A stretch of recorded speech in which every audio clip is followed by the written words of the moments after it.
So when you create your videos on Instagram, right? Like you have like a format. Yeah. So you start off with the ingredient story and then you delve into a recipe. Yeah. So I think what you do, which is super important, you highlight the origins, you talk a little bit about the heritage and the culture, and you also feature this cookbook, Mustika Rasa, right? So what is that book? That was written by our first president. Even until now, it's still the best culinary book for Indonesia, in our country. It's partly Wikipedia, partly cookbook. You can learn lots of like method and certain ingredients and what to do with like certain taste. But you can also find like half of the books are recipes. And it's still the most comprehensive book we have.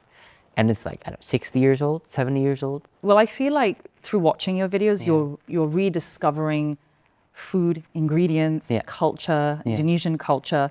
And I can imagine this to be very fulfilling. I've always been drawn into my culture. And actually, this is like the most embarrassing thing when I'm like, I go into like Lombok and I meet like lots of travelers. And they're like, oh, we're going to Komodo, we're going to Sulawesi, we're going to Kalimantan, we're going to Sumatra. They would have seen more than you. Exactly. I've never been to Sumatra and Sulawesi. I'm partly Sulawesi, Makassar, which is in Sulawesi. And I've never been there, but half of my families are from Sulawesi. Yeah.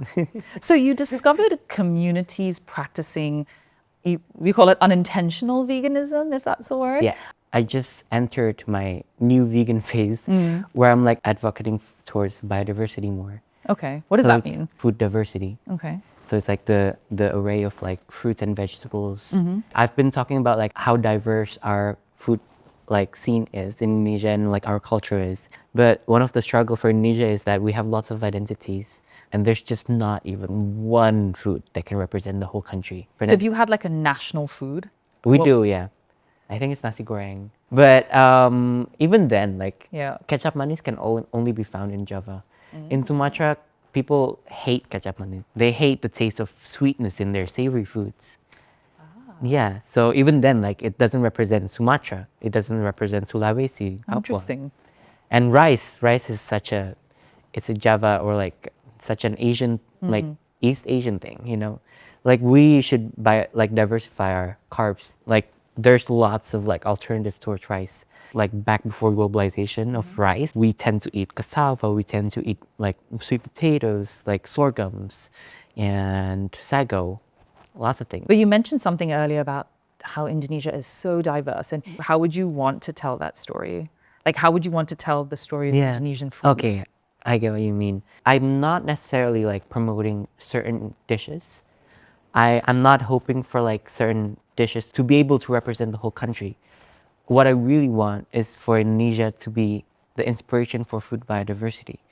If people were to think about like food biodiversity and like sustainable agriculture, I'm hoping that they would think of Indonesia, and just solely the inspiration is what I'm trying to promote. The aspiration and like this like idea of Indonesia's diversity is what I'm trying to promote. Well, I definitely think inspired by the videos you make and the ingredients. And I think when people not just like eat tempeh, but when people learn about the history of it, where it comes from, I think that's like a game changer. I think inspiration is my biggest like product, like outcome. Yeah. You're probably here because you're curious about TamTam. And that's the same curiosity I had when I started Debonair, to have honest conversations about how we live, what we value, and the choices that shape us. In season 1, we spoke to inspiring Malaysians, and it became clear that these stories weren't just local. They were real, relatable, and worth sharing far beyond our borders. So now we're in Jakarta, exploring voices from around the region, starting with Indonesia. This podcast keeps on teaching through our guests. Thank you for subscribing and for being here as we learn from each other.